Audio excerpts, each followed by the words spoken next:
Picture this: New York City, the South Bronx, a place that's always awake, where the streets pulse with life and an ever-present danger. For nearly 20 years, Sergeant Ralph Sarchie walked these streets. He was a cop, sworn to protect and serve, but he soon found himself answering calls that were anything but ordinary. These weren't your typical late-night disturbances. These were calls born from pure terror. Imagine getting a call from a family huddled together in their living room, their voices trembling as they describe noises that have no source, shadows that dance in the corners of their eyes, children screaming at phantoms only they can see, adults bearing bruises and scratches from an invisible attacker. For Sarchie, this became his reality. He was more than just a cop. He was the one they called when all logical explanations failed. At first, he approached these cases like any other police investigation. He meticulously took notes, interviewed every witness, and searched for any piece of tangible evidence. He filed reports, trying to fit these bizarre occurrences into the neat boxes of criminal procedure. But the patterns just weren't there. The evidence he collected didn't point to a human suspect. The violence was too random, the fear too primal. It was chaos, pure and simple.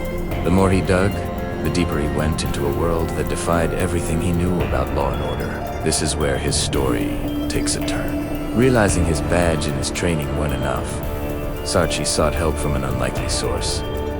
The church, priests, and demonologists became his partners, his informants in a war he never signed up for. His toolkit expanded. Alongside his service weapon and handcuffs, he started carrying holy water, crosses, and prayer books. He began documenting what he called the work, a chilling chronicle of alleged demonic possessions, spiritual infestations, paranormal assaults.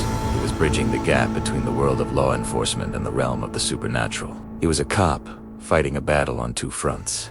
Every night brought a new call, a fresh wave of fear, a new family torn apart by something they couldn't see or understand. Sarchie described it as a palpable presence, a weight in the air, a coldness that clung to the walls of these tormented homes. It was a constant, unrelenting darkness.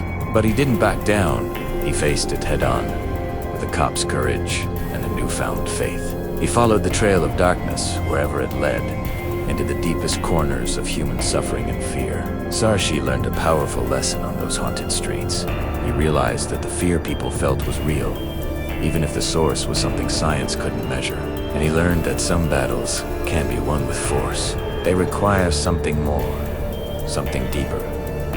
An unshakable faith, unwavering courage, and a will of iron that refuses to be broken by the dark. He stood as a guardian, not just against the criminals you can see, but against the darkness you can't. The stories Ralph Sarchie collected are the stuff of nightmares, made even more terrifying because he swears they are true. This isn't about monsters from a movie. It's about a veteran cop who stared into the abyss and refused to let it swallow him whole.